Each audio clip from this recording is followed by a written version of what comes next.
Muito bem-vindos, muito bem-vindas no ciclo de seminários Identidade, Alteridade e Globalização, integrado no Seminário Internacional de Estudos Globais.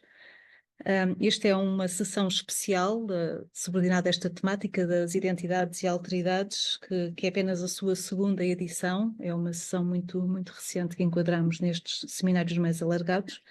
E hoje temos 3 oradores. Se me permitem, eu vou fazer uma brevíssima apresentação já dos 3 em conjunto, para que depois não haver aqui uma quebra entre conferências e para depois a minha colega a professora Cristina possa também fazer a devida articulação de forma mais coerente, provavelmente. Vamos começar pelo Dr. Denner Barros, que nos vem falar sobre o movimento LGBTQI+, possibilidades de aprendizado na luta. O Dr. Denner Barros é formado em ensino de matemática, é doutor em Educação Matemática pelo Programa de Pós-Graduação em Educação Matemática pela Universidade Estadual Paulista, é docente no Departamento de Matemática da Universidade de São Paulo. De seguida, teremos o prazer de ouvir o Dr. Rafael Reis, que já tive também o gosto de conhecer pessoalmente aqui na Universidade Aberta. Dr. Rafael Reis, que nos vem falar sobre o mito e sexualidade, o que pode um corpo deficiente na educação. É formado em Filosofia pela Faculdade João Paulo II, mestre em Educação pela Universidade Estadual de Maringá e está a fazer um doutoramento em Educação pela Universidade do Oeste Paulista, estando neste momento a frequentar o programa de doutoramento de sanduíche aqui na Universidade Aberta, sob a supervisão precisamente da professora Cristina Vieira. Teremos, por fim, a doutora Danielle Santos, que nos vem falar sobre a Sociedade e Escola das Diferenças. A doutora Danielle Santos é formada em Educação, mestrado e doutoramento. É docente na Universidade do Oeste Paulista, coordena vários cursos de licenciatura e também de pós-graduação e é voluntária do programa United Nations Volunteers da ONU, trabalhando em várias áreas, nomeadamente para aquilo que nos traz hoje, nomeadamente na área da educação inclusiva e especial. E para articular todas estas conferências, temos connosco a professora Cristina Vieira, que é docente da nossa casa, da Universidade Aberta, é investigadora do Centro de Estudos Globais, onde coordena um grupo de investigação sobre antropoceno, sustentabilidade e desenvolvimento, e também coordena uma rede muito promissora, extraordinária, a Rede de Estudos Globais das Juventudes. E ela competirá cumprir a função de relatora nesta sessão. Aos nossos oradores eu dou as boas-vindas, muito obrigada por participarem neste seminário e a palavra é vossa. Começando pelo Dr. Denner Barros. Boa tarde pessoal, vocês me ouvem bem? Muito bem. Sim, ótimo. Gostaria de agradecer pelo convite, pela oportunidade de estar aqui com vocês, para compartilhar um pouco das coisas que eu tenho pesquisado, do que eu tenho desenvolvido a respeito dos estudos relativos à comunidade LGBTQIA+, no campo da educação matemática, que é o lugar de onde eu falo. Quero agradecer também a oportunidade de dialogar com vocês, com a professora Danielle Santos, parceira de longa data aí, né, Dani? De muitos trabalhos desenvolvidos em conjunto. Agradecer ao Rafael por ter mobilizado essa mesa, né, por estar aqui dialogando também.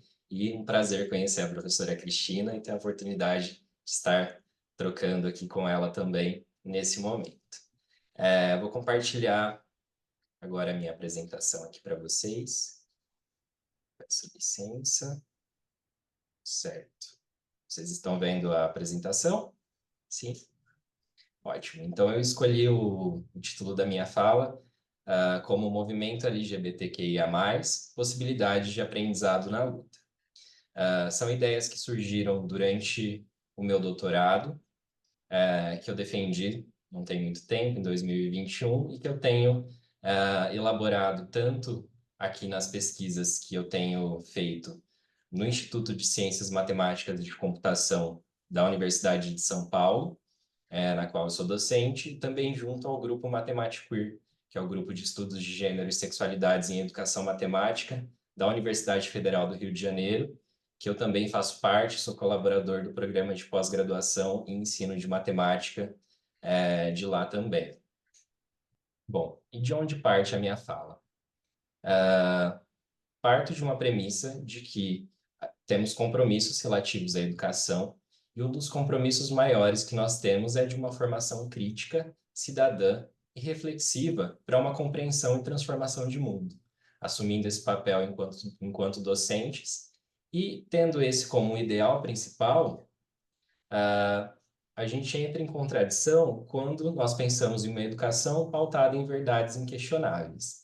Muitas vezes, o que é proferido na escola, as ideias que são feitas, quando a gente pensa em um modelo de aula que não permite o diálogo, um modelo, como Paulo Freire diria, um modelo bancário de educação, onde o professor ele deposita conhecimento nos estudantes, esse tipo de modelo de escola, de educação, ela produz verdades inquestionáveis, e se são inquestionáveis, não abrem espaço para o pensamento crítico, para que se pense em outras possibilidades, em outras formas de se olhar para o mundo. E quando a gente fala de pessoas e a gente pensa nessa produção de verdades inquestionáveis, a gente pode estar falando da produção de estereótipos, que dizem, por exemplo, que é relativo às meninas e aos meninos. As meninas são direcionadas mais atividades, brincadeiras desde a infância relacionadas com o cuidado, com a casa, com a maternidade. Para os meninos, outras atividades são direcionadas. E com isso vão se criando caixinhas, não só relativas a essa representação de gênero designada para diferentes formas aí de expressão de gênero, mas também a respeito da sexualidade, dizendo que formas de expressão, de identidade são possíveis, para as questões étnico-raciais, para as pessoas com deficiência, né? Vão se produzindo histórias a respeito de determinados grupos que, por vezes, acabam entrando nesse campo do inquestionável, e é difícil se pensar em outras formas de se olhar para esses grupos, de ver esses grupos se fazendo presentes em outros espaços, justamente por essa criação de estereótipos. E eu falo do lugar da educação matemática. A educação matemática, ou a matemática, é um lugar onde essas verdades inquestionáveis se fazem muito presentes, porque é uma ciência dita exata. Até temos preferido nos estudos dizer que é um campo das ciências ditas exatas. Se é a produção humana, se existe subjetividade envolvida, se é possível pensar e repensar no que foi produzido, é importante que a gente olhe para esse outro aspecto, né? Para que a gente entenda, então, se é um campo também da educação matemática, se a gente está falando de educação, estamos falando de pessoas, estamos falando de diferença, estamos falando de multiplicidade. Então, o que compõe a educação matemática? Há essa possibilidade dessas verdades inquestionáveis, se a gente está falando, então, de uma formação crítica, se a gente está falando desse lugar de troca, desse lugar de interação entre estudantes, professores. E ainda dentro desses questionamentos, né, qual é o grande perigo quando a gente acaba colocando as pessoas em caixas, quando a gente acaba dizendo do que é possível para um determinado grupo e para outro não? De que se produza uma única história a respeito desse determinado grupo. E a Chimamanda vai dizer para a gente, né, que quando você fala de uma produção de uma história única, isso não quer dizer que você está dizendo de uma história mentirosa, mas você está dizendo de uma restrição de possibilidades para um determinado grupo. No campo da educação matemática crítica, que é o recorte teórico no qual eu me enquadro, né, que é produzido a partir de tensionamentos, de questionamentos a respeito da própria educação matemática,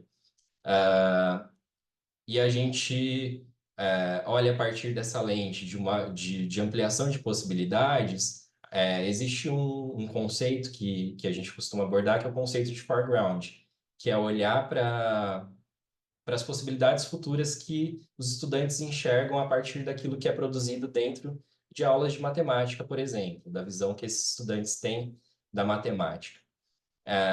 E quando a matemática ela é colocada nesse lugar, né, ela produz essa ideia de que ela é muito exata, ela é pronta e ela não é produção humana, muitos estudantes acabam se distanciando desse lugar, acabam não vendo como sendo um lugar possível para eles, né? E isso, falo muito desse campo da matemática, da educação matemática, porque é o lugar em que eu convivo, o lugar onde essas ideias surgiram. Mas é claro que é muito possível que a gente faça uma generalização para tudo, né? Para todos os outros aspectos, para as outras ciências que são trabalhadas na escola ou fora dela. E quando a gente fala ainda de estereótipos, eu trouxe aqui a Djamila Ribeiro, que vai dizer um pouco do lugar de fala, né? Do reconhecimento da gente, do posicionamento da Constituição identitária e do quanto isso é importante ser levado em consideração quando a gente discute, por exemplo, sobre educação. E a respeito dos estereótipos, ela vai dizer dos estereótipos sendo essa generalização imposta a alguns grupos sociais específicos, geralmente aqueles que são oprimidos. Porque quem produz discursos? Geralmente os grupos, né, que estão em uma posição de poder relativa aos outros. E aí eu trago aqui a comunidade LGBTQIA+, para pensar sobre que discursos são produzidos para esse grupo. O Brasil ele é recordista de crimes de ódio direcionados à comunidade LGBTQIA+.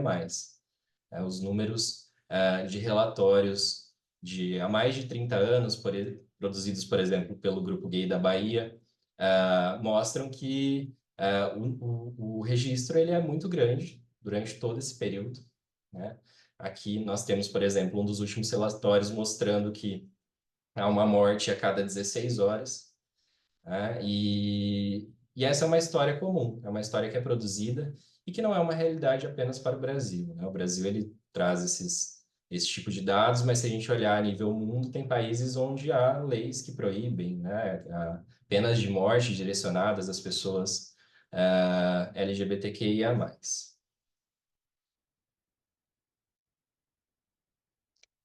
E aí, direcionando, né, esse pensamento para o contexto escolar, quando a gente pensa nesse tipo de produção de verdade relativa à comunidade LGBTQIA+, e que essas pessoas estão na escola, não só essas pessoas que sofrem essas violências, mas também as pessoas que são violentas, que proferem esse tipo de discurso ou que reproduzem esse tipo de discurso também passaram ou estão, né, de alguma maneira aí na escola, é importante que a gente entenda o papel da educação diante desse tipo de cenário.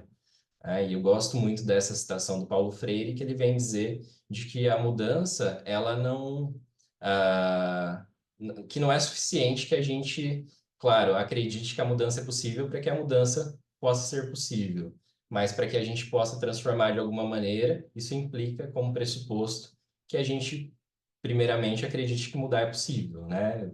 A partir dessa ideia do eu acredito, para efetivamente colocar as mudanças em prática.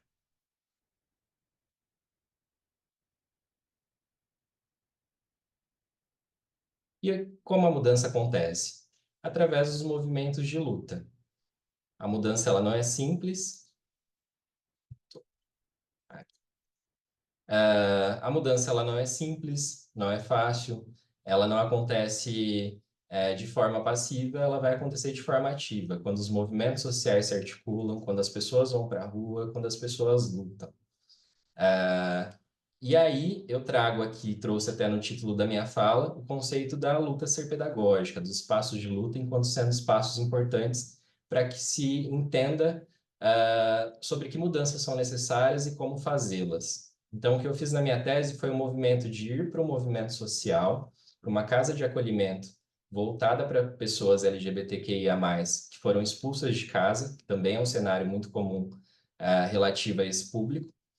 E lá nesse espaço eu tentei entender e tentei produzir junto com as pessoas que estavam lá tanto as pessoas que eram voluntárias e faziam com que aquele espaço se mantesse vivo, quanto as pessoas que foram expulsas e demandavam do acolhimento daquele local, que mudanças se faziam necessárias do ponto de vista social e também educacional, e como professores poderiam colaborar com esse processo. Então, lá, eu desenvolvi algumas atividades. Essa aqui foi a casa de acolhimento, a qual eu frequentei durante 2 meses, lá no ano de 2019. E ela era toda movimentada por voluntários que faziam com que ela acontecesse, que trabalhavam em diferentes grupos de trabalho.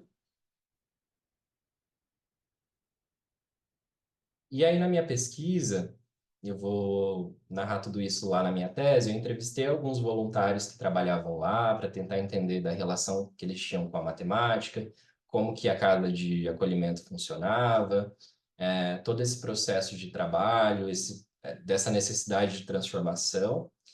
E para além disso, eu também desenvolvi outras atividades. Algumas estão aqui retratadas nessa imagem ao lado. E duas atividades que foram foco das minhas análises depois na minha tese, foram as rodas de conversa. E nessas rodas de conversa, eu pude abordar principalmente dois temas. Um é a representatividade e outra, a visibilidade das pessoas LGBTQIA+.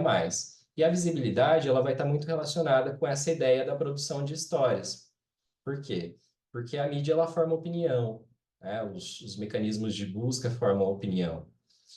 E aí, algumas perguntas que eu também coloco aqui para vocês, né, para vocês pensarem sobre, que eu coloquei nessa roda de conversa que eu desenvolvi nessa casa de acolhimento, tanto com acolhidos, voluntários e pessoas interessadas da comunidade, foram: que artistas e personagens LGBTQIA+, vocês conhecem?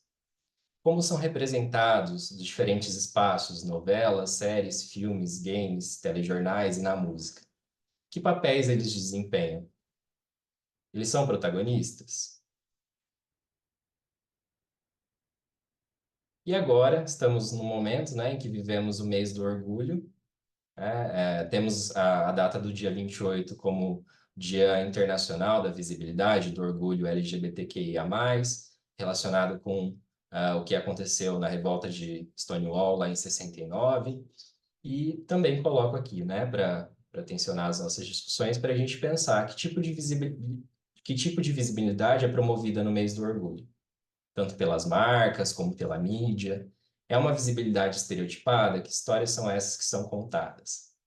Por que só em junho, né, há esse aumento de representações e é uma temática tão frequente na mídia? E essas campanhas, elas atendem o interesse de quem? O que será que as marcas ganham com isso? O que será que a comunidade, efetivamente, a comunidade LGBTQIA+, ganha com isso?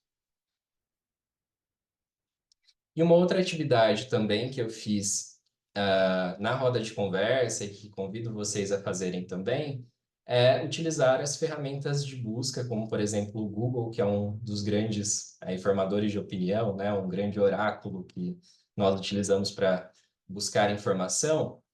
Eu parti de uma notícia que eu havia encontrado lá em 2019 de uma mudança de algoritmo do Google que havia feito a partir de um movimento que houve na França, que o termo relativo à lésbica, né, para o francês, ele trazia como primeiros resultados da busca conteúdo pornográfico, né? Então, que tipo de opinião ou de informação as pessoas recebiam quando procuravam esse termo, né? E aí, por que foi necessária essa mudança de algoritmo? A gente começou a pensar um pouco sobre isso e eu mobilizei as pessoas que estavam na roda de conversa para que pesquisassem alguns termos no Google, imagens, e que fizessem uma análise se aqueles retornos que apareciam traziam notícias positivas, negativas, que tipo de opinião a gente estava, o Google estaria formando, né, e as pessoas estariam consumindo ali a partir de buscas relativas à comunidade LGBTQIA+.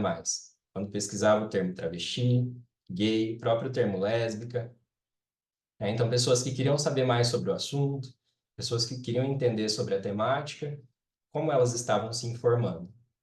E aí a gente percebeu que haviam histórias únicas sendo produzidas de alguma maneira. Para alguns termos, a gente via que havia uma mudança de paradigma, e muitas notícias que poderiam ser entendidas como positivas traziam muitos relatos de pessoas pioneiras. Então, a primeira travesti a ocupar um espaço universitário, a primeira travesti a ocupar um determinado local.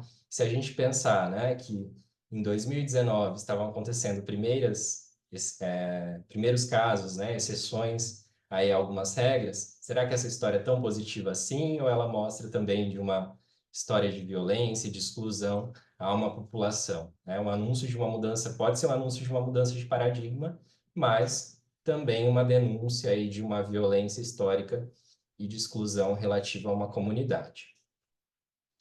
E aí, já encaminhando para o final da minha apresentação, coloco aqui também mais algumas questões para a gente pensar, né? Que discursos, então, nós temos e queremos relativa à comunidade LGBTQIA+, que expressões são direcionadas à comunidade sem demandar de adjetivação, porque isso a gente fez também o exercício de procurar.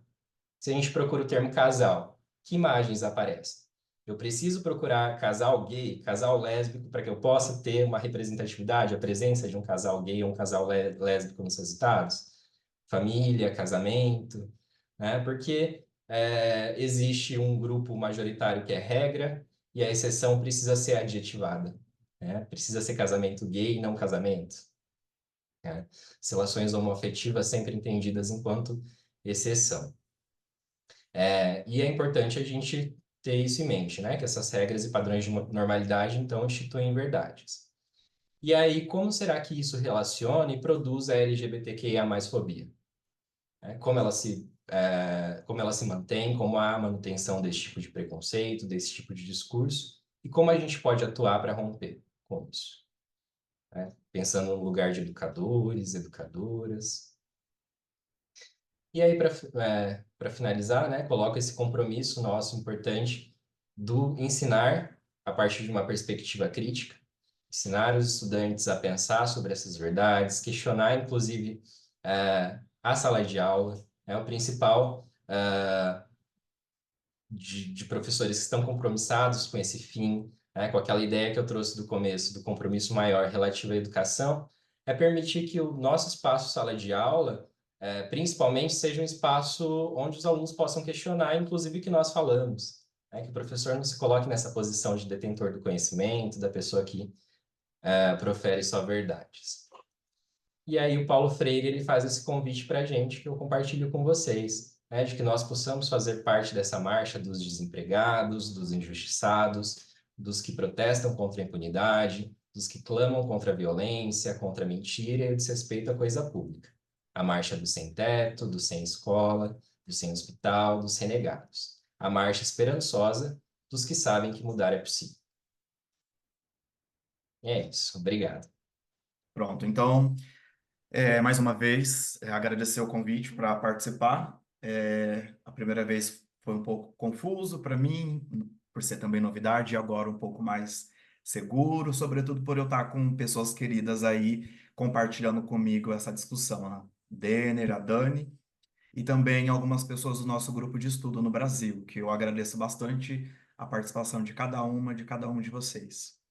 Bom, então, o título da minha fala de hoje é Mito e Sexualidade. O que pode um corpo deficiente na educação? A proposta, na verdade, é fazer algumas provocações. A partir de um estudo em que nós realizamos no ano passado, com professoras e professoras que atuam em salas com pessoas com deficiência, de uma cidade no Brasil, do estado de São Paulo.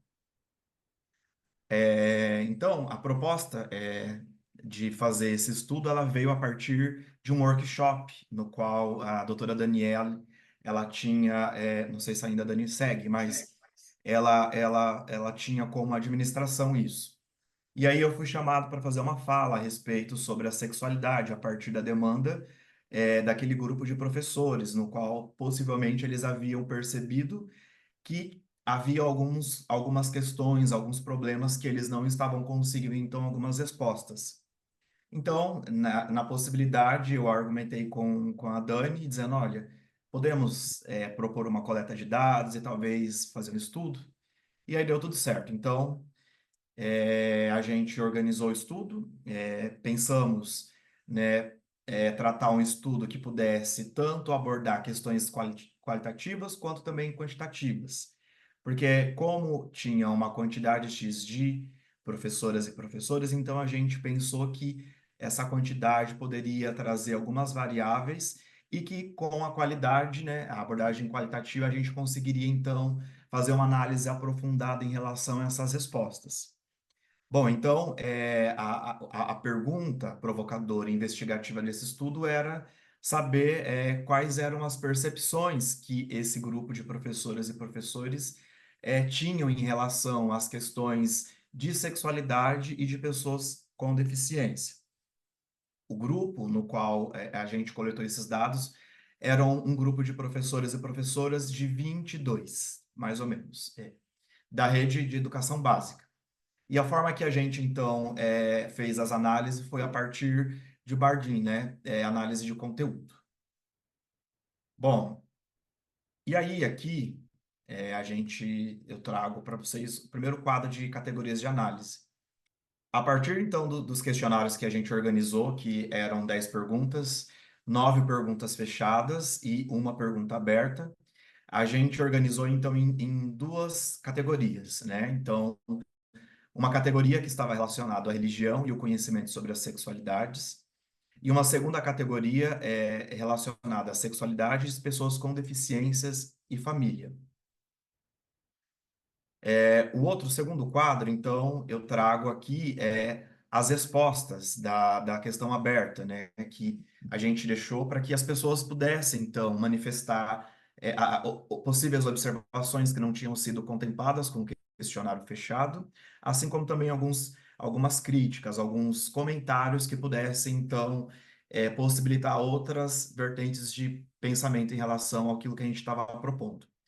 E aí, então, a partir disso, a gente criou nuvens de palavras, para que, então, de forma ilustrativa, a gente conseguisse, então, observar quais eram os focos, então, dessas problematizações, dessas questões que essas professoras e esses professores, então, eles traziam. Então, foi muito interessante porque depois, com o aprofundamento dos dados, e aí a gente vai observar, ela vai cruzando com uma série de outros dados que a gente, então, intercalava em relação a, por exemplo, ao contingente de pessoas que eram entendidas como pessoas com deficiência nesse município do estado de São Paulo.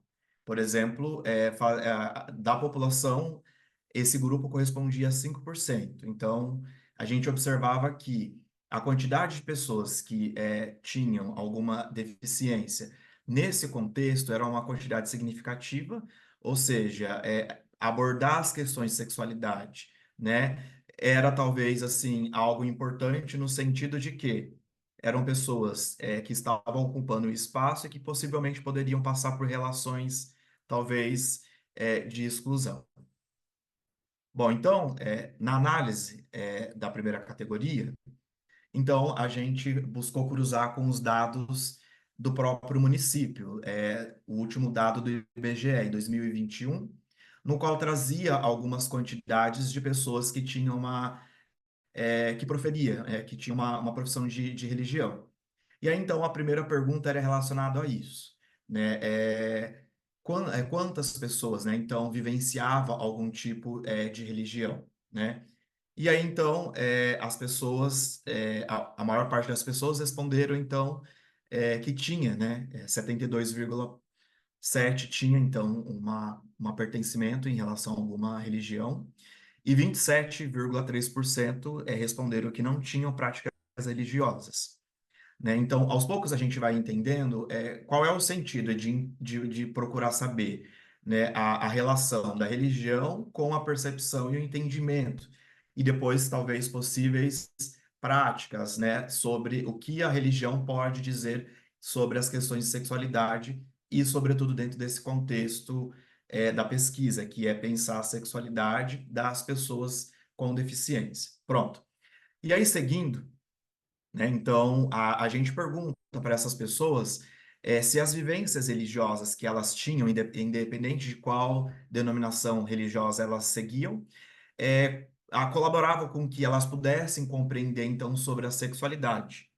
Então, 59,1 responderam que sim, que a religião, de fato, dava esse embasamento para que elas, então, conseguissem ter essa compreensão sobre a sexualidade. E 40,9 responderam que separavam a religião da sexualidade, por ambas conflitarem, por talvez não corresponderem a algumas questões de entendimento em relação a algumas coisas que fogem. Bom, e aí a gente segue perguntando, né, qual era o entendimento que essas pessoas então tinham sobre a sexualidade. E aí 86,4% definiam que se tratava de desejos que eram próprios de todo e qualquer ser humano. 13,6 pessoas, por cento das pessoas respondentes definiam apenas no âmbito de vivências entre homem e mulher, né? Então, ao que tange as pessoas não heterossexuais, não houve nenhuma resposta, né? Então, ou seja, a percepção que essas 13,6 porcentagem que corresponde às pessoas que responderam, elas entendem, então, a sexualidade apenas dentro desse âmbito binário, né? Então, excluindo, então, outras pessoas que não vivem essa heterossexualidade. Bom, e aí por fim, então a gente vai, nesse primeiro bloco de categoria de perguntas, a gente pergunta, né, onde essas pessoas buscam então acesso, né, sobre como conhecer a respeito da sexualidade, além da religião. Então aí 81,8% das pessoas que responderam disseram que em livros e meios científicos, e depois 4,5% disseram que elas buscam informações em redes sociais e 13,6% disseram que não haviam tempo, devido à carga de trabalho ser exaustiva e não possibilitar que essas pessoas, então, conseguissem buscar alguma coisa além. É interessante nesse último ponto, que no artigo a gente detalha com mais precisão, é de que quando você lança no Google, de forma geral, aparecem milhares de links de sites que vai falar em relação à sexualidade. Contudo, é importante fazer essa ressalva, por mais que essas pessoas, 81,8% disseram que elas buscam por meio de livros e questões científicas, não há uma especificidade no qual elas atribuem a isso. Então, não há um critério no qual possa dizer que, de fato, né, existe, então, aí alguma coisa que seja, de fato, pautado sobre aquilo que a gente vem pesquisando, sobre as outras pesquisas que trata sobre a questão da sexualidade. Bom, na segunda categoria de análise, então, a gente tentou pensar, então, a sexualidade, as pessoas com deficiência e a família. Então, a pergunta que a gente lançou foi a respeito, qual era o conhecimento que essas pessoas tinham sobre a sexualidade e relacionando com as pessoas com deficiência. Então, 59,1 afirmavam que tinha algum conhecimento e 40,9 responderam que não. Então, fica aí quase dividido, né? A compreensão, né, de que um corpo deficiente possivelmente tem uma sexualidade, né, tem um desejo. Bom, e aí, seguindo com os questionários, então a gente perguntava como é que essas pessoas elas entendiam a sexualidade das pessoas com deficiente. Então, 72,2% das pessoas disseram que era necessário, né, o entendimento, saber, né, como a sexualidade dessas pessoas funciona. Já 22,7% das pessoas que responderam disseram que elas viam como perigosa, né, sobretudo a depender do grau cognitivo.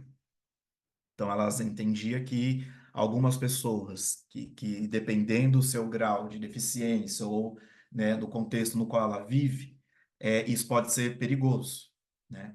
E 4,5% disseram que não era necessário. Então, que a sexualidade das pessoas com deficiência não tinha, vamos dizer assim, um campo de interesse ou que precisava, então, ter o entendimento porque não era necessário.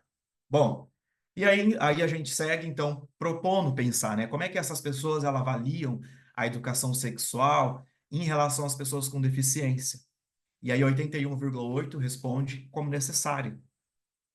E 18,2 vai dizer que vai depender da situação, né? Então, e aí a gente segue pensando, né? Então, como é que a família, em todo esse contexto, ela pode colaborar com a escola, né, na formação da sexualidade em relação dessas pessoas? E aí, 72,7% das pessoas que responderam, então, disseram que não existe essa colaboração, esse diálogo, né, entre família e escola. E aí, 27,3% disseram que sim, que havia um certo diálogo. E aí, então, a gente procura, então, olhem, se há um certo diálogo, uma colaboração, então, como é que isso ocorre? E aí, então, 4,5% das respostas disseram que essa colaboração tinha um peso e um viés machista e que acabava sendo prejudicial na formação da sexualidade dessas pessoas. E aí 13,6 disseram que os familiares eles não consideram que as pessoas com deficiência tenham desejos. Então é construído uma anulação em relação a esses corpos como não desejantes. Pronto.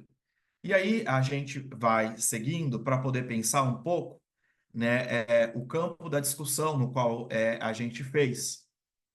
Quando eu penso a questão da mitologia, né, no sentido, então, de voltar um pouco à história da antiguidade grega e pensar o que era um mito nesse contexto antigo, né? Então, quando a gente olha nos escritos, né, a gente vai ver que a mitologia, assim como a teogonia ou cosmogonia, né, e de forma mais específica, né, a teogonia são as narrativas que eram criadas para poder descrever a origem e a hierarquia dos deuses e das deusas. E já as cosmogonias eram narrativas que narravam a origem do cosmos. Então, dada toda essas informações, né, o interesse, então, da mitologia é tentar dar resposta para aquilo que não haviam, aliás, era responder aquilo que as pessoas perguntavam naquela situação. Então, por não haver, então, todo esse âmbito científico de conhecimento como nós temos hoje, então muitas questões passavam, né, pela curiosidade e devido a essa curiosidade, então, haviam-se respostas dadas a partir, então, dessas narrativas mitológicas. Mas pensando, né, nesse contexto da nossa pesquisa, então a gente vai percebendo de como alguns mitos são construídos em relação também à sexualidade, né, devido não somente à ausência de conhecimento, mas também pela negação, né, de não aceitar certos conhecimentos, certas vertentes, sobretudo por talvez fissurar certas percepções que não admitem outras possibilidades de entendimento em relação ao que é ser homem, ao que é ser mulher. E assim, a gente vai então pensando de que é necessário que essa desconstrução, né, sobre a percepção da sexualidade das pessoas com deficiência de forma específica no estudo, então ela aconteça. Então, e a gente procura fazer então essa desconstrução pautando a partir de alguns filósofos e filósofas. Então, a gente começa pensando a partir de Nietzsche, numa obra que ele escreve chamada Genealogia da Moral, datada de 1983. Então, o Nietzsche, na história da filosofia e entre os filósofos, é conhecido como o filósofo do martelo, devido ao fato dele ser muito incisivo e questionador sobre aquilo que ele, então, vai olhar para a tradição, sobretudo cristã, judaico-cristã. Então, ele vai dizer de que tudo aquilo que a sociedade tem, né, que está relacionado a essas questões morais, bem, mal, cultura, natureza, nada mais é do que construções. E essas construções são realizadas a partir de perspectivas de campos, de valores, de pessoas, de grupos, que, na verdade, propunham, né, essas questões para que, de fato, elas pudessem exercer o seu campo de poder em relação a outras pessoas. E aí ele até cita, no momento da obra, a etimologia como uma forma de fazer com que a gente passe a olhar a história como algo que nos ajude a questionar essas verdades que são colocadas, né? Esses mitos que são construídos. Então, ele utiliza, por exemplo, o mal a partir da etimologia. Ele vai dizer que é malus, e que aí na significação ele vai pensar que isso tem a relação com melanina, né? Com as pessoas pretas. Então aí a gente vai entendendo de como então a sociedade, de forma estrutural, né, ela é construída. Então, de fato, né, isso vai justificando os dados que a gente apresentou anteriormente. Então, o fato de olhar de que não há um interesse sobre a sexualidade, de que a religião, então, constrói esse conhecimento sobre a própria sexualidade, então, perpassa por esse campo moral, no qual as pessoas elas acabam sendo atravessadas quando não questionada essas situações. Pronto. E aí, seguindo, para que a gente não delongue, eu discuto um pouco, a gente discute um pouco a respeito da sexualidade a partir de Foucault, em algumas obras que ele fala. E aí, o Foucault, nas discussões que ele propõe, sobretudo na história da sexualidade, tanto o volume 1, 2, 3 e agora o último volume, embora o último a gente não utilizou, por ter sido lançado agora, ele vai dizer que, de fato, existe uma mitologia, né? Existe uma construção mitológica em relação à sexualidade. E aí, de forma muito mais prática, a gente consegue perceber que essa mitologia em relação à sexualidade, ela é construída, por exemplo, quando a gente observa algumas normas, algumas formas de policiamento em relação ao sexo, à vivência sexual ou ao desejo. Então, por exemplo, quando a gente ouve, né, algumas falas em relação a dizer, olha, é proibido a masturbação, é proibido que a mulher faça isso ou que a menina faça isso. Olha, o menino ou o homem tem que ser isso e aquilo. Ou seja, né, então é construído todo um papel no qual o desejo, né, no caso a sexualidade, acaba se transformando em um dispositivo, né? Um dispositivo no qual algumas instituições acabam tendo como uma forma de policiamento, uma forma de controle, né? E dentro desse contexto que a gente pensa, né, a escola, a família e a religião, a gente percebe que é como se fosse um tripé, no qual esse controle ele acontece, sobretudo em algumas denominações religiosas. E o que é interessante e que o Foucault destaca é de que a ciência sabe mais sobre a sexualidade do que nós mesmos sabemos sobre a nossa própria vivência sexual. E isso, então, ele vai dar o nome de ciências sexuais, ou seja, houve, então, um campo da ciência no qual foi produzido muito conhecimento, mas não no sentido de fazer com que a sexualidade se torne um campo de atuação no qual as subjetividades possam exercer, mas aquilo que eu havia dito anteriormente, para que seja uma forma de controle, né? E aí ele vai dizer que, olha, é necessário então que nós criemos então a artes erótica, né? Que aí ele vai remeter às questões orientais. Ele vai dizer que o Ocidente está impermeado com essa construção em relação à sexualidade.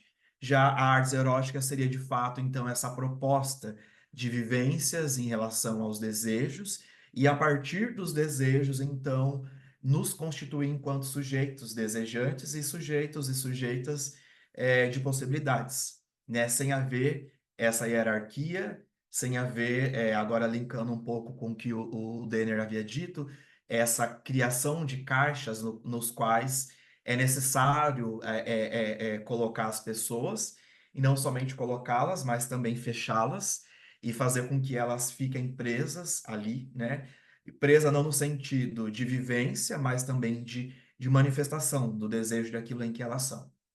Pronto, e aí, seguindo a Judith Butler, é, eu pensamos a partir da Judith Butler dentro de algumas obras que ela discute isso, mas também, principalmente, um documentário que ela participa com uma mulher com deficiência, no qual ela cria um documentário a partir das vivências como cadeirante e dialogando com questões filosóficas. Pronto, foi muito interessante porque, muito sabiamente, a Judith Butler ela vai dizer assim, olha, pensar um corpo deficiente é como se a gente também pensasse um gênero. E ela vai dizer assim, bom, por quê? Porque sobre o corpo, né, sobre o gênero é construído, né, ideias, é construído uma performance no qual as pessoas elas precisam então desempenhar. E ela vai dizer que o corpo deficiente é a mesma coisa. Cria-se sobre o corpo deficiente uma visão no qual aquele corpo precisa desempenhar. Então, quando a gente olha, por exemplo, nos dados, quando a gente diz assim, olha, quando a gente observa lá, né, de que, olha, essas pessoas não têm desejo. Então, ou seja, cria-se sobre o corpo deficiente o quê? Uma anulação ou uma não visão em relação àquilo em que as pessoas são. Então, ela vai fazendo essa relação que da mesma maneira, né, que o corpo da mulher é constituído por narrativas, né, partindo, né, dos pressupostos machistas, patriarcais, então pode-se pensar também o corpo deficiente, né, a partir de visões médicas, visões outras, até mesmo pedagógicas, que talvez não pense de forma mais crítica todas essas questões. E aí, então, ela elenca, em pelo menos duas obras que ela traz, a questão da precariedade e do enquadramento, que são conceitos muito interessantes para poder pensar esse contexto.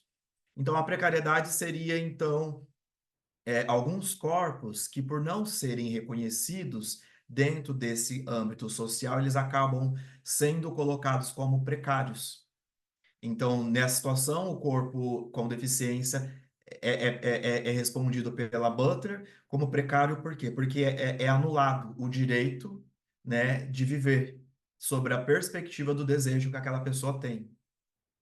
Então, é como se dissesse assim, olha, é como até os dados trouxeram, na verdade, né? De que, olha, é perigoso, é arriscado, né? Então, é construído toda uma narrativa para poder justificar essa precariedade no qual ela precisa ser excluída.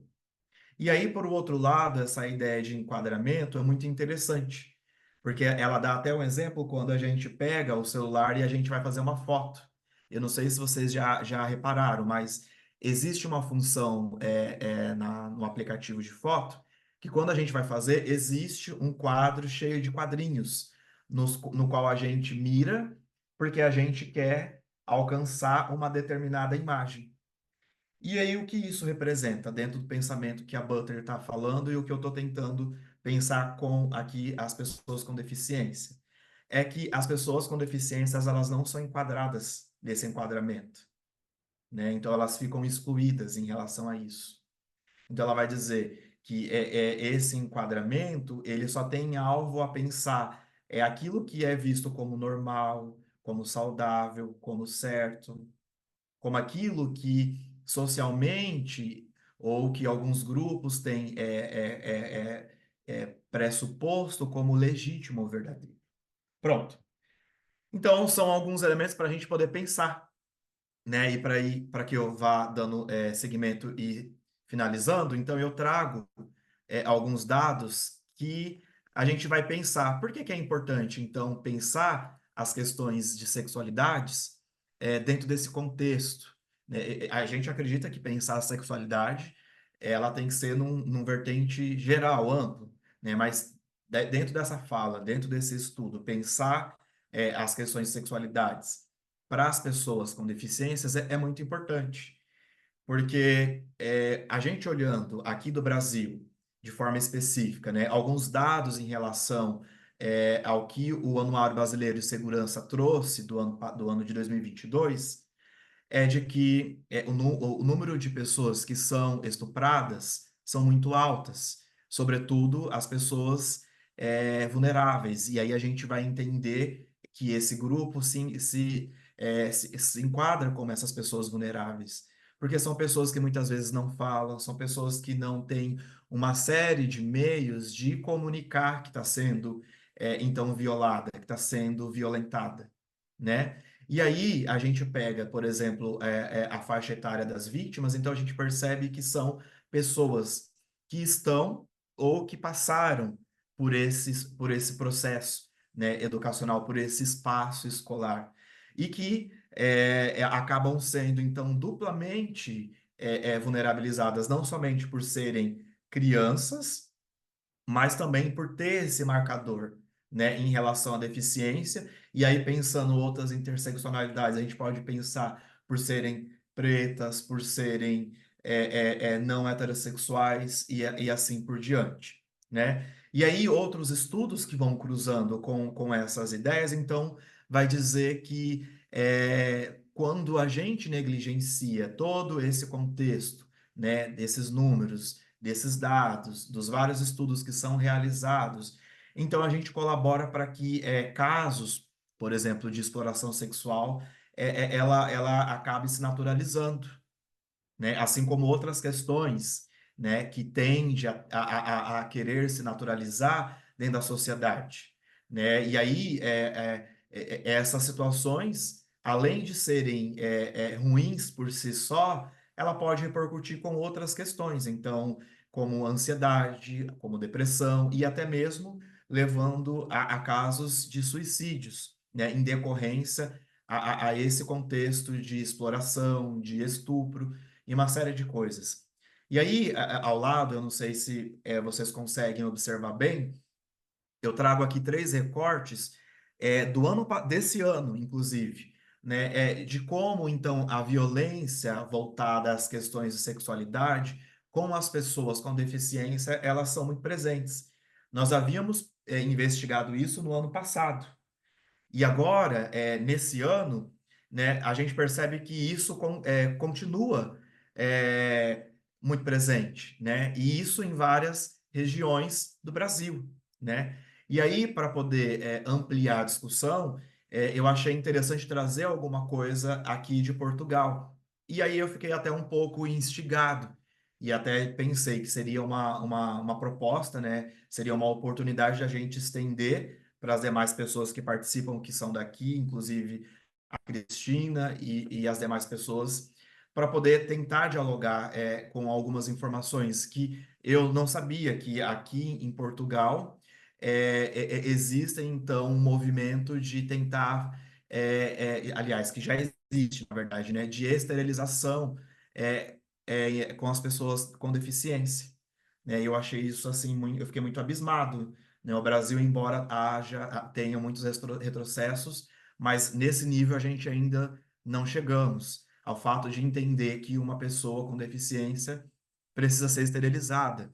E aí está tendo toda uma discussão em relação a isso, né? Para criminalizar essa percepção de esterilizar, porque isso vai repercutir não somente em relação à sexualidade, mas sobretudo também com as questões de gênero, né? No qual algumas pessoas, no caso as mulheres, podem então estarem atravessadas por essa violência. Pronto, e aí eu findo aqui trazendo a referência, depois se alguém tiver interesse, a gente compartilha ali o artigo que foi publicado, e aí eu deixo aberto para que a gente, então, depois siga com as nossas discussões. Muito obrigada. É um prazer, uma honra participar desse seminário nesta tarde aqui no Brasil. E eu gostaria de iniciar a minha participação agradecendo ao professor Rafael e à professora Cristina pelo convite, né, pela possibilidade de estarmos aqui juntos e mais ainda por estar junto também com o Denner, que faz parte do nosso grupo de pesquisa, que, portanto, tem uma participação especial e essencial nessa fala que eu trouxe para o seminário. Quero agradecer também aos membros do grupo de pesquisa Políticas e Práticas de Educação Inclusiva, aqui da Universidade do Oeste Paulista, que estão participando deste seminário. Eu gostaria que vocês me dissessem se vocês estão visualizando a janela com o slide Trajetória do Grupo de Pesquisa Políticas e Práticas de Educação Inclusiva por uma Escola e Sociedade das Diferenças. Se alguém puder me dizer se está tudo ok. E aí Muito eu já bem. inicio a minha fala. Sim. Ótimo. Bem, por que eu escolhi, então, trazer a trajetória do nosso grupo de pesquisa? Porque, de toda maneira, não é nem de certa maneira, o grupo de pesquisa Políticas e Práticas de Educação Inclusiva da Universidade do Oeste Paulista, qual eu sou líder, em parceria com a professora Elisa Schlunzen, que foi minha orientadora na graduação, no mestrado e no doutorado, na Universidade Estadual Paulista.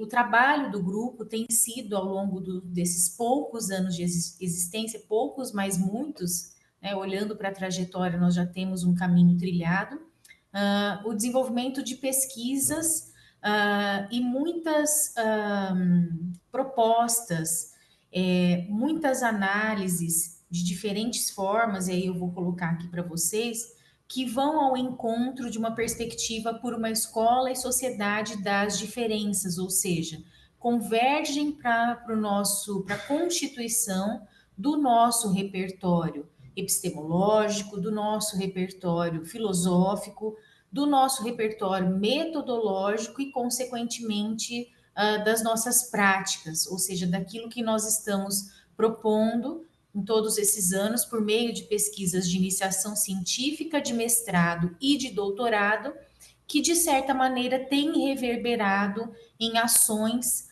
no contexto da educação formal, majoritariamente, mas também da educação não formal e informal, contribuindo para uma escola e sociedade das diferenças, aquilo que a gente está tentando entender e construir sobre o trilhar o caminho de uma educação inclusiva ou das diferenças.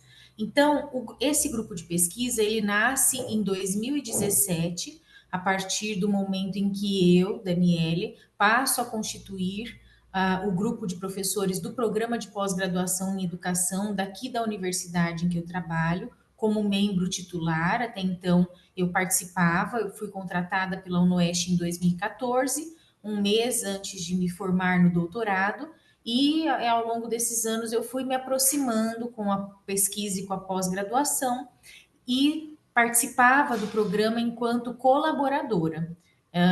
De 2016, final de 2016 em diante, eu passei a ser membro titular e por conta disso, por conta das questões da linha de pesquisa e tudo mais, houve a necessidade de criar o grupo de pesquisa, né? De sair lá um pouquinho da Unesp, que era o meu grupo original, junto com a professora Elisa, e constituir o nosso grupo aqui no nosso contexto. Então, esse grupo ele faz parte da linha de pesquisa Políticas Públicas em Educação, Práticas Educativas e Diversidade. E os nossos estudos têm envolvido, majoritariamente ao longo desses anos, estudos sobre processos de inclusão. Então, eu vou tratar a inclusão numa categoria mais ampla, e vou explicar por que a gente sai um pouquinho do âmbito apenas da educação especial, na perspectiva da inclusão, e abre o leque para a inclusão como categoria maior, em termos das políticas educacionais brasileiras e das práticas educativas em contextos formais de educação, contexto escolar, e aí muitas pesquisas na educação básica, mas também hoje um leque para a educação profissional, educação técnica e a educação superior. E os contextos também de educação não formal, como, por exemplo, a pesquisa sobre educação ambiental, que já foi desenvolvida de mestrado no grupo. O nosso objetivo principal é, então, desenvolver essas pesquisas de iniciação científica, mestrado e doutorado, e também os nossos projetos de pesquisa docente, que são projetos, né, são as pesquisas e as produções, como, por exemplo, dos pesquisadores, o Denner, a Célia, a professora Elisa, a professora Sânia, que é do Maranhão, que estão conosco, que estamos desenvolvendo as nossas pesquisas também enquanto docentes ou pesquisadores nas diferentes instituições. E as nossas pesquisas são majoritariamente qualitativas. Nós temos uma predominância de pesquisas qualitativas, ou seja, né, em que as técnicas de coleta, seleção e análise de dados são focadas em entrevistas, no diálogo, na observação, na intervenção, e temos também algumas pesquisas com propostas mistas, né? Trazem, por exemplo, instrumentos ou formas de análise estatísticas, mas que no contexto geral da pesquisa são qualitativas.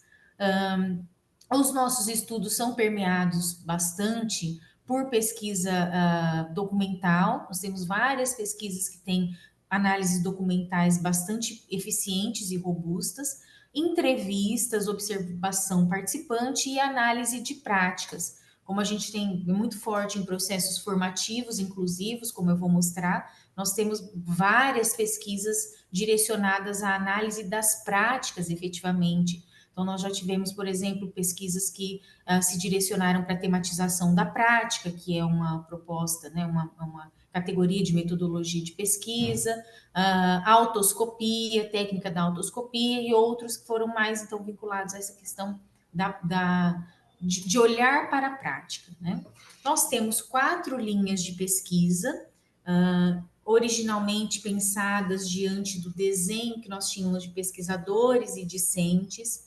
Hoje, né, esse ano, como eu fiz uma revisão da trajetória, a gente está propondo para o grupo, de repente, uma ampliação das discussões dessas linhas, talvez diminuir o número de linhas e ampliar aquilo que a sua ementa propõe, mas nesse momento que nós temos são essas 4 linhas.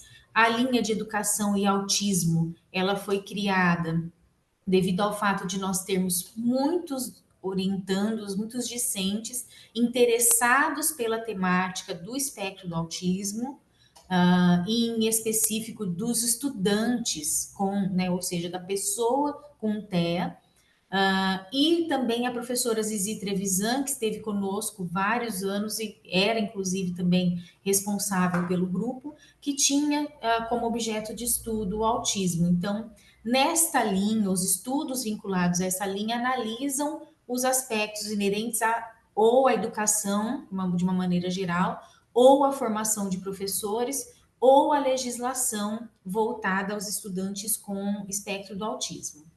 A linha 2 é a linha da filosofia da diferença, também é uma linha que nós temos tentado discutir se realmente ela cabe esse termo apenas filosofia da diferença, ou se a gente não pode ir para uma categoria maior, que são os estudos pós-estruturais, em que busca-se, né, caracterizar, criar reflexões sobre as bases da filosofia da diferença, os autores da filosofia da diferença ou os autores pós-estruturais, né, das filosofias pós-estruturais, de maneira a articular essas bases filosóficas com ou educação especial ou com a perspectiva da inclusão. Então, eu vou depois falar, né, sobre os estudos de cada uma das linhas. A linha de políticas públicas, que é uma linha que também está bastante ligada a essa questão dos documentos, das análises documentais,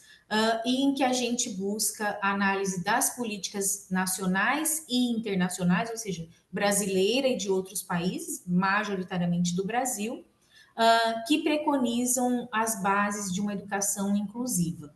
E a linha 4, a última linha, que é a linha mais forte do grupo, que é de processos formativos inclusivos. Então, os estudos vinculados a essa linha buscam a compreensão e a análise de ambientes e de práticas educativas voltadas à inclusão, e aí a inclusão mesmo de uma maneira mais abrangente, como eu vou mostrar aqui na análise de cada uma das linhas.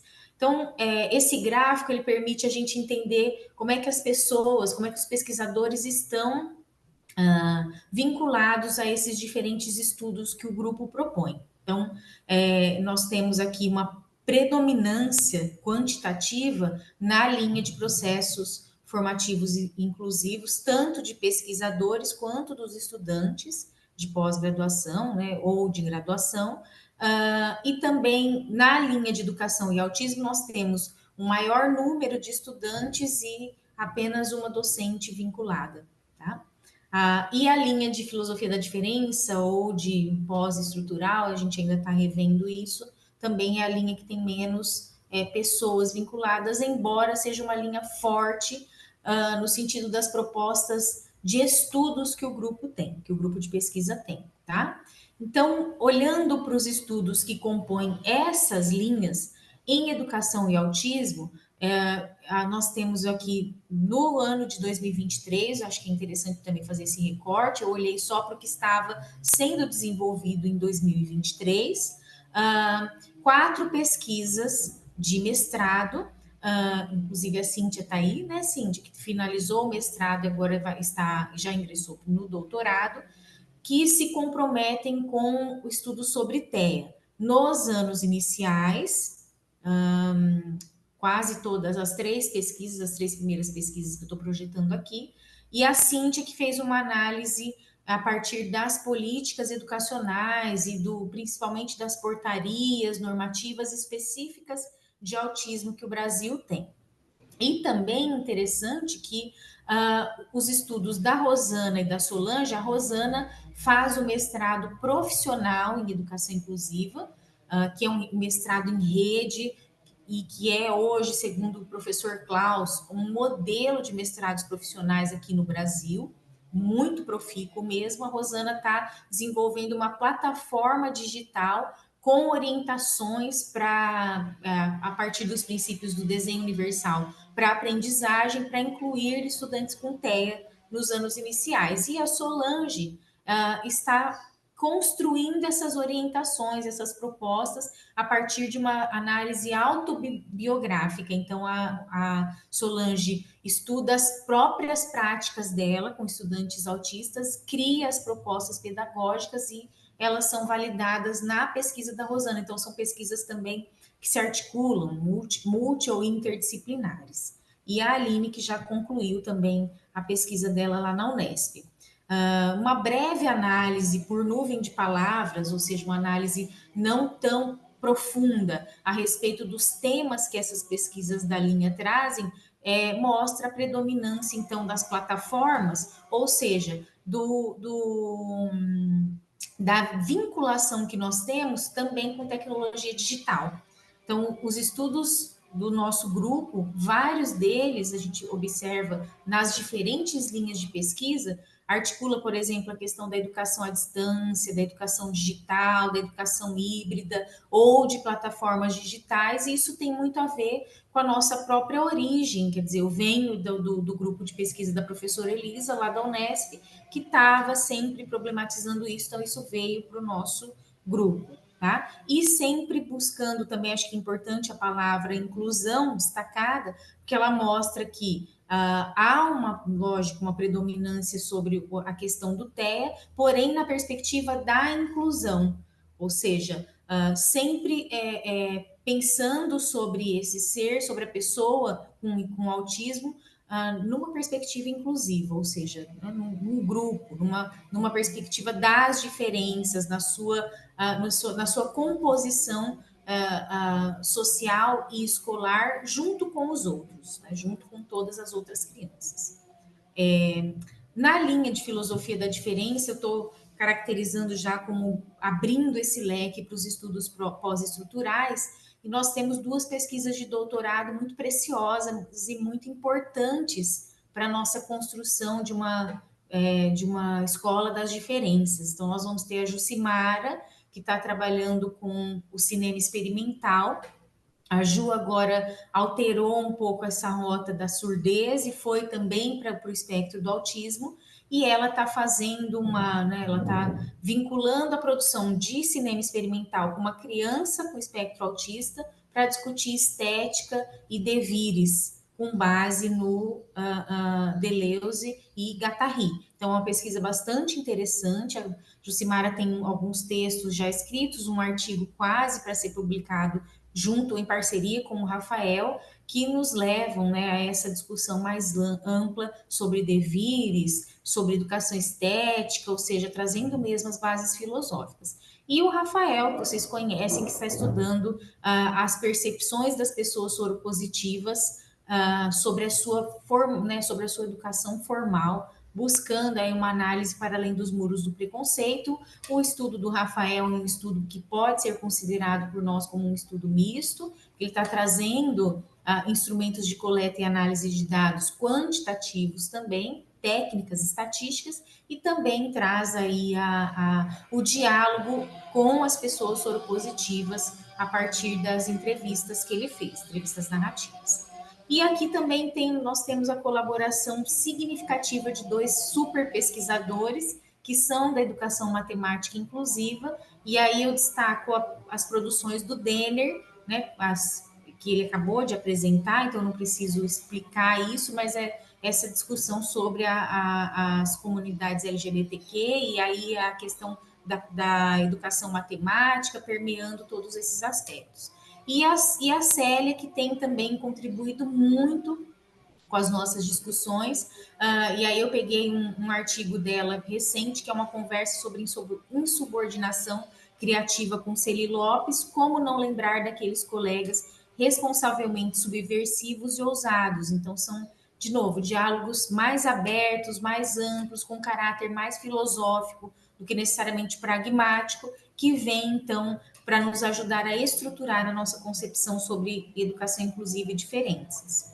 Na linha de políticas públicas, nós temos 2 estudos que acabaram de ser finalizados, bastante pertinentes e que também ampliam esse leque da nossa visão sobre inclusão. A pesquisa do Henrique, que foi sobre como as instituições financeiras brasileiras discutem responsabilidade social e inclusão social. Então, é uma pesquisa que eu digo que é uma pesquisa honesta, foi feita uma revisão sistemática bem feita, e também uma análise documental nos sites dessas instituições financeiras, que também ficou ele criou um protocolo de análise, ficou um trabalho bacana, e que demonstra que, embora as instituições financeiras levantem a bandeira da inclusão, que pensam sobre diversidade, sobre as questões de gênero, sobre as questões étnico-raciais e de deficiência, não necessariamente isso reverbera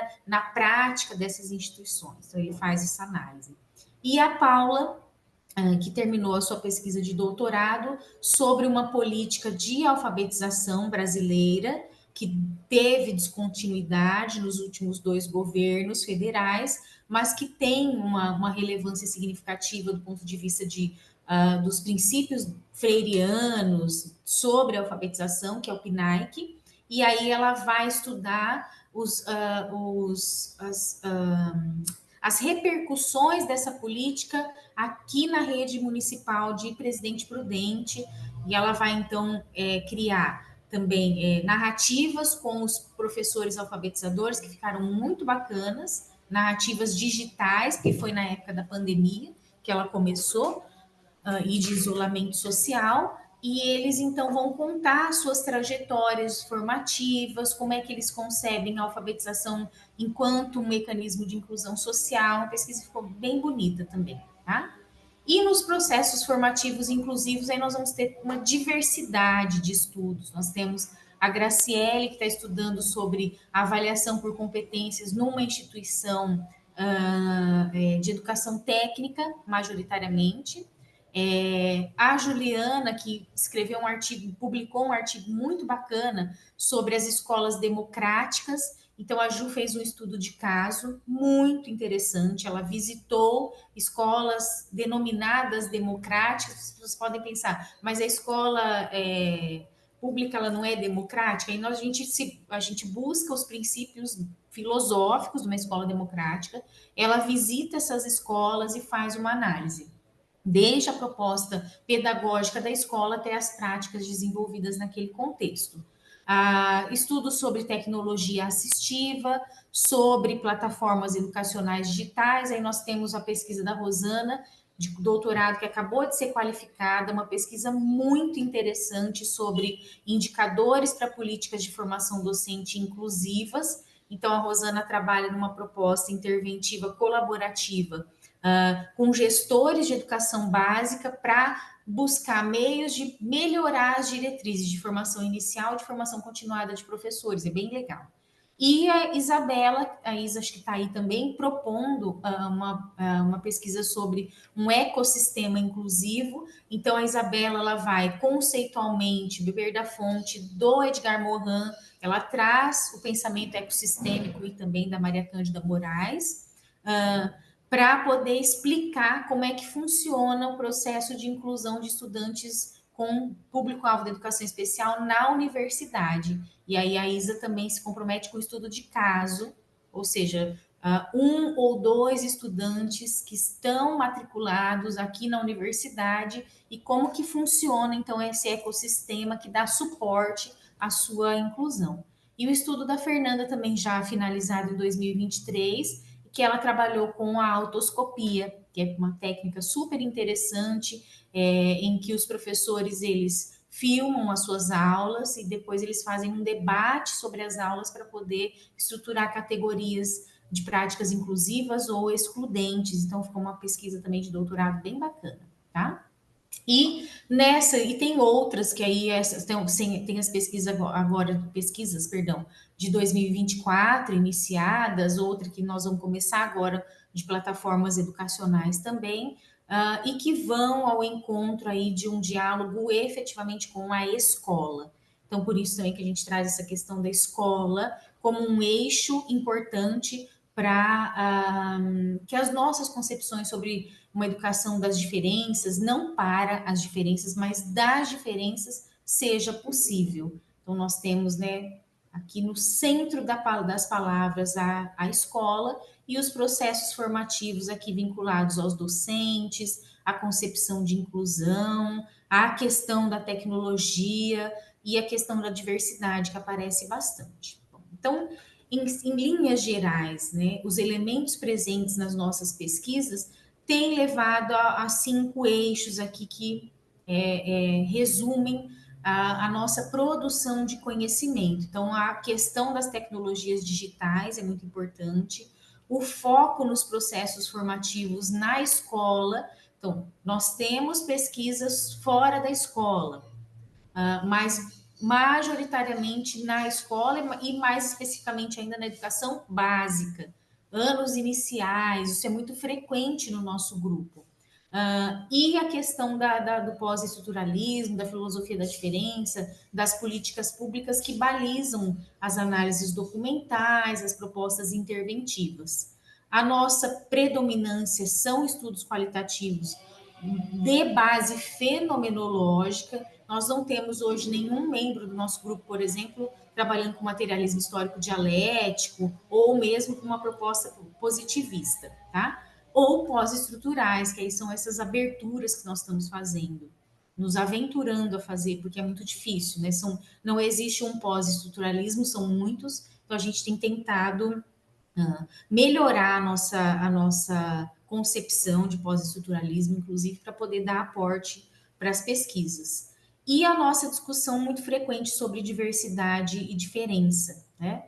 Então, por que uma escola e sociedade das diferenças? Então, nós trazemos a perspectiva da diferença humana, nos auxiliando a superar o ideário da igualdade universal. Então, sempre numa reflexão retrospectiva, discutindo mesmo o paradigma etnocêntrico, a desconstrução do paradigma etnocêntrico, a desconstrução da visão utilitarista da diferença ou das diferenças, a própria discussão sobre o conceito de deficiência é muito frequente também nas nossas discussões e nos nossos estudos, a ideia de problematizar o capacitismo, isso também tem sido muito importante nas nossas reflexões, E, para além disso, ou seja, de uma forma muito mais ampliada, de como as condições sociais e materiais produzem as diferenças. E por que existe essa prática frequente de estabelecer marcações simbólicas em que alguns atributos humanos são mais requisitados, mais valorizados do que outros. Ou seja, trazendo, né, numa proposta de uma nova ética, que eu estou usando a Cláudia Werneck como referência, a nossa revisitação, né? O que são as diferentes manifestações da humanidade e a busca por abandonar o equívoco de hierarquizar as condições humanas, né? Definindo quais são mais importantes, quais são menos importantes, quais têm mais direitos, quais menos direitos. Então, uma problematização, inclusive, sobre as dimensões eletivas e essenciais da inclusão, que só isso já abre um leque filosófico e tudo mais, né? Então, esse das diferenças se faz presente na nossa realidade, buscando identificar como os modos como nós pensamos a diferença se articulam com a natureza das relações sociais e políticas, como nós mantemos essas relações e como pensar a diferença está impregnado pelas relações de poder. Então, também nas próprias pesquisas, sobre políticas públicas ou políticas educacionais, mais especificamente, a gente tem buscado trazer essa discussão bastante afiada sobre as relações de poder constituídas e como a gente pode, de alguma maneira, desconstruir essas relações de poder baseadas num paradigma etnocêntrico. Isso tem nos levado a pensar, a repensar a categorização dos diferentes ou das diferenças, problematizando quais são os mecanismos históricos, sociais, cognitivos, afetivos, comportamentais que permeiam essa categorização e também discutindo a questão dos estigmas, né? Dos atributos e estereótipos que são dados e é sempre pensando nesse eixo, eu, eles, nós, eles. E por que a gente pensa dessa forma? Por que a gente insiste na questão a pessoa deficiente, a pessoa autista, como se fosse como se a sua diferença, que nesse caso é uma diferença vinculada, por exemplo, à questão da educação especial e tudo mais, é mais importante do que o ser de verdade. Porque você não fala, a pessoa, sabe aquela pessoa, o Luiz, aquele que é deficiente visual. Então a gente fica buscando essas, quando se tratam de pessoas ditas normais, a gente não usa esse tipo de categorização. Então é preciso fazer esse exercício de pensamento reflexivo sobre como a gente rompe com essa ideia apenas da categorização, apenas do estigma ou dos estereótipos, para que a gente possa chegar, então, numa escola e uma sociedade das diferenças. É sempre necessário termos em mente que é a sociedade e a escola que devem se adaptar para atender de maneira satisfatória a todos, e isso pressupõe, então, filosoficamente, pragmaticamente, a aceitação das diferenças individuais como um atributo, a valorização da diversidade humana, especialmente como forma de enriquecimento para todos. Eu gosto bastante de lembrar do enquanto ministro da Educação, Fernando Haddad, quando o pessoal do movimento surdo vai lá no Ministério da Educação, aqui no Brasil, bate na porta dele para reclamar sobre algumas questões da educação especial, e ele diz o seguinte: eu quero que os meus filhos aprendam Libras também. Então, toda criança e adulto tem o direito de aprender Libras. Ela não deve ficar restrita apenas ao grupo de surdos. Essa fala, para mim, é muito significativa, porque ela vai ao encontro dessa ideia de que estarmos juntos nas nossas diferenças e diversidades e singularidades enriquece a todos.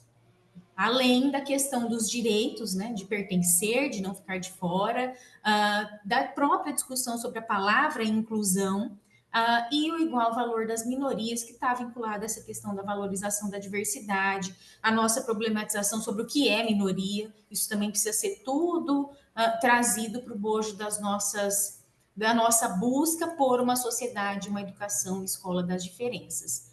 E aí a gente também traz as 6 formas de perspectivar a inclusão, como um mecanismo para buscar, então, né, esse eixo educação e sociedade, em que nós temos, sim, os estudantes com necessidades especiais, público-alvo da educação especial, mas nós temos os estudantes vulneráveis e os grupos de vulnerabilidade são vários, nós temos variáveis de vulnerabilidade bastante diferentes no contexto brasileiro, então eu nem preciso mencionar para vocês, a situação de vulnerabilidade social ela está ligada a diferentes fatores. Os estudantes que estão excluídos, que estão marginalizados, o porquê de querer estar excluído da educação básica, isso é uma coisa bastante frequente, e aí, então, os eixos de educação, num sentido mais amplo, e de escola para todos. Então, os nossos estudos, eles têm considerado todas essas dimensões. Então, eu entendo que hoje a gente está conseguindo olhar para os 6 eixos de uma educação e sociedade para a inclusão. Tudo isso requer, obviamente, uma atitude epistemológica e social renovada. Então, é um exercício diário, frequente, que demanda de muita apropriação, seja ela epistemológica, seja ela filosófica, ou seja ela da própria prática, e isso a gente está tentando fazer esse exercício ao longo das nossas pesquisas. E aí eu termino que eu transformei com base no professor Davi Rodrigues, que é aí de Portugal, as 6 formas de perspectivar nessas palavras ou nesses elementos que nos ajudam a viver juntos. Considerando, então, a questão da exclusão, da vulnerabilidade, das necessidades especiais e da educação e da escola. Então, nós temos aqui todos esses elementos. A questão da igualdade, dos direitos, da participação da comunidade, do respeito pela diversidade, da beleza, da honestidade, da coragem, da não violência, e da alegria, e no meio disso, a compaixão, a sabedoria, a sustentabilidade, ou seja, também, né, os elementos da discussão em Xion, da Agenda 2030, a confiança, o cuidado, e o mais importante, ou uma das questões, um dos elementos mais importantes, que é a nossa esperança. Apesar de temos que ter esperança, temos que continuar mobilizados por uma sociedade e por uma escola das diferenças. Muito obrigada, pessoal. Bem, vamos lá ver se eu vou ser capaz de fazer tão bem como... Estava a pensar que belíssimo fim de tarde aqui em Portugal e que bom início de tarde aí no Brasil. Nós ouvimos estas 3 comunicações e como elas estão tão bem interligadas, e vou-lhe dar aqui uma roupagem de forma também a motivar a participação de todas as pessoas que estão aqui hoje connosco. Então, aquilo que eu pensei à medida que fui ouvindo e que fui pensando sobre o que estavam a falar, eu percebi que hoje, nós aqui neste fim de tarde, ou início de tarde, pensamos sobre as pessoas que estão na margem, as vulneráveis, as pessoas vulneráveis. O Rafael falou-nos até em sentido figurado na mira da fotografia, no enquadramento que nós fazemos para uma fotografia e de quem fica fora deste enquadramento, e que enquadramento que é feito a partir dos marcadores da diferença. Depois refletimos um pouco também com o Denner sobre, uma vez mais, com as pessoas que estão nestas margens, não é? Pessoas que saem fora da norma, da heteronormatividade, com uma identidade ou expressão de género diferente da maioria, e a necessidade deste olhar, da intersecção, de um olhar interseccionado. E se estávamos com alguma a ficar de uma forma mais pessimista em relação a toda esta situação, e que vamos aqui também pensar sobre isso, Depois veio uma lufada de ar fresco, o facto de nós termos um grupo, ou de existirem grupos, e a Danielle veio aqui nos dar o exemplo de um grupo de pesquisa sobre a sua coordenação com propostas de sociedade de diferença, que rompe categorizações, os estereótipos, a escola das diferenças. E isto foi bom. E foi bom, essencialmente, quando comecei a ouvir falar o Denner, comecei a pensar que bom, é a primeira vez que estou a ouvir um matemático, e eu já tenho muitos anos destas coisas, mas é a primeira vez que estou a ouvir um matemático que fala a minha linguagem. Nós falamos a mesma linguagem, que bom. Eu sou das ciências sociais e normalmente sinto-me também na margem quando estou na matemática, e provavelmente os matemáticos nós temos que explicar alguns conceitos de base ligados às questões da sexualidade, porque muitas pessoas que trabalham connosco, mesmo da estatística, da matemática, não falam no mesmo sentido. E então eu gostei muito de ouvir. Dou-lhes os meus parabéns, porque de facto a sua reflexão foi uma reflexão muitíssimo interessante, porque de facto comparou a ciência da matemática como uma ciência exata, objetiva, e que é preciso levá-la também a pensar de uma forma mais crítica e pensar de uma forma, no fundo, aquilo que o Denner nos trouxe foi pensar estas questões das sexualidades de uma forma interdisciplinar, onde a matemática também entra, sem dúvida alguma.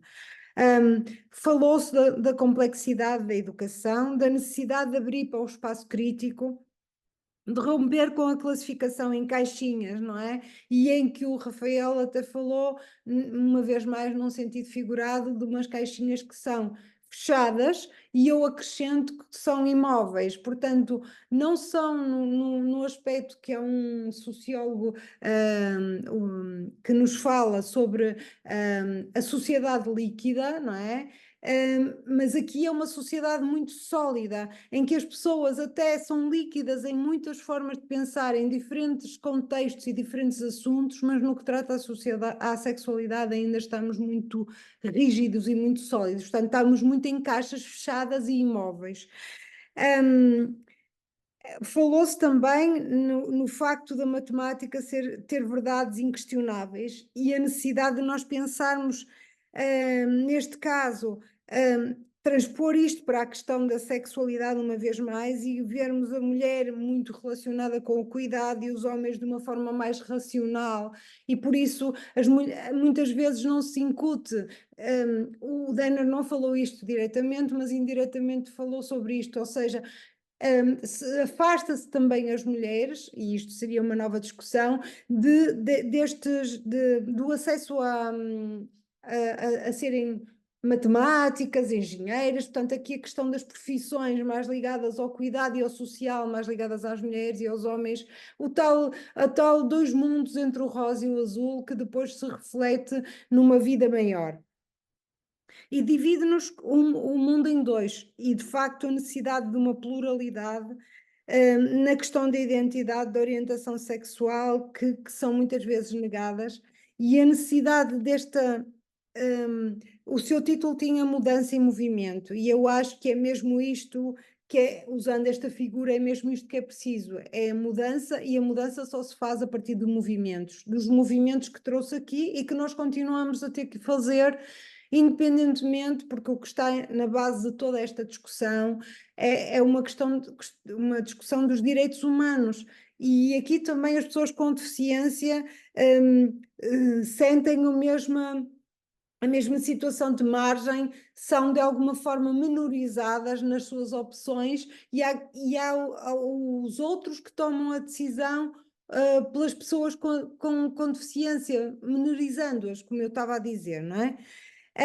Achei muito interessante nas rodas de conversa a questão de discussão que foi tida da visibilidade, e eu diria até da invisibilidade, porque o que está aqui em causa é de facto a não visibilidade, não é? É o escondermos, é o pormos debaixo do tapete, os média, e o Rafael também falou sobre isso, na questão dos média, e e na questão das redes sociais, os média, quando falava sobre a procura de informação em relação à sexualidade, que as pessoas vão procurar os livros científicos, ou seja, à escola, à educação, à ciência, aos artigos, mas que procurei esta, não é? Porque, como nós percebemos, está deturpada muitas vezes. O Dr. Google, que nós usamos para tudo e mais alguma coisa, também nos ajuda nesta visão deturpada. E então nós falávamos aqui um pouco sobre a necessidade de ultrapassar estas microagressões do cotidiano, quer com esta população que está na margem, porque é minoria e porque não é entendida como um todo, é sempre entendida como algo à parte. E como a Daniel dizia, nós muitas vezes, para caracterizarmos ou referirmos a alguém, uma pessoa com deficiência, nós dizemos: é o Paulo aquele que anda, que é cego, ou é o Paulo aquele que é surdo. Ou seja, nós temos sempre a necessidade de, ou é o Paulo o homossexual, estás a ver quem é aquele homossexual? Ou seja, há sempre uma necessidade de nós rotularmos, classificarmos e não fazemos quando esta situação está ligada à tal relação de poder da maioria. Há, de facto, o Rafael trouxe-nos aqui, assim como o Danner e a Daniel, provocações, inquietações, nos trabalhos empíricos que trouxeram, na forma como nós fomos percebendo as nuvens de palavras que se cruzaram numas e noutras. A questão do tabu e da sexualidade aparece, o cruzamento da religião e da forma como este biopoder de Foucault, que é aqui falado também, numa produção de conhecimento do controlo, do policiamento, do policiamento do desejo, neste caso das pessoas com deficiência, mas que podia ser também do policiamento do desejo das pessoas não heteronormativas, e de facto há aqui uma anulação destas pessoas. No comportamento, no caso das pessoas com deficiência, como eu disse, ligado, aqui é percebido o corpo como a pessoa com deficiência é percebida como algo incompleta, porque o corpo e a sexualidade está muito ligada à relação coital e, por exemplo, quando alguém é paraplégico ou tetraplégico, não é percebido o corpo como um todo, o corpo de uma sexualidade maior, mas sim um corpo ligado ao sexo e à parte do coito e, portanto, e da penetração, e, portanto, todo o resto fica de fora.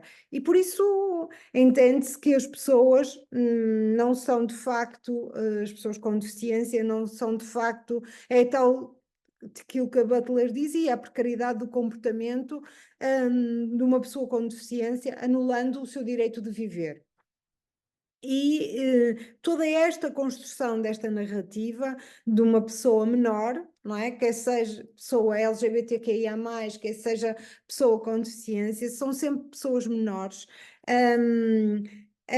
É uma forma de entender, tal como eu dizia há pouco, de pensar nas relações de poder, do biopoder, da biopolítica, do controle da disciplina, do regulamentar, da regulação. E há aqui nesta trajetória a tal lufada de ar fresco, porque começamos a perceber que os trabalhos de investigação e de pesquisa ligada à educação inclusiva, ligada em que a escola ajuda, e a Daniel trouxe-nos isso, a escola ajuda a problematizar o estigma criado entre o eu e o outro, não é? Há sempre um eu que é superior ao outro, quando não nos conseguimos pôr todos no mesmo patamar, não é? Há um controle da vida através do poder disciplinar, regulamentar, com mecanismos de controle, mas depois há também linhas de investigação da educação para o autismo, da filosofia das diferenças, das políticas públicas, dos processos formativos e inclusivos, que nos criam de facto e nos fazem pensar e nos levam a uma escola aberta, reflexiva, filosófica e eu diria das ciências sociais, uma escola com um eixo importante para compreender as diferenças, o trabalho de inclusão, a linguagem e o pensamento que é adotado num sentido do plural. Quero acreditar muito que esta seja a nova escola, a escola de pensar as pessoas, independentemente do que somos antes de tudo, todos nós somos pessoas, não é? Pensar e refletir sobre as nossas condições sociais, sobre os marcadores simbólicos, sobre a necessidade de desconstruir no nosso cotidiano, porque muitas vezes isto passa de tal maneira invisível, e volto a dizer que eu acho que aqui a questão maior da discussão tem a ver com esta visibilidade ou invisibilidade do nosso cotidiano, das nossas práticas serem quase entendidas, e deixem-me pôr isto entre aspas, como práticas naturais, quando na realidade são todas construídas socialmente, e a necessidade de nós incluirmos nesta perspectiva da problematização de uma inclusão no sentido plural, do pensar diferente, de um olhar interseccionado, não é? Perceber que as pessoas têm diferentes papéis sociais, diferentes formas de estar e de ser e que devem ser respeitadas como tal.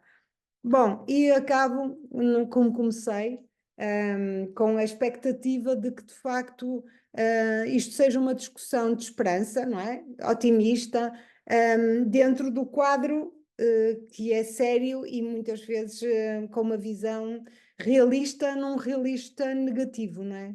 Para não dizer pessimista, mas pronto, quero tentar ser uma realista otimista.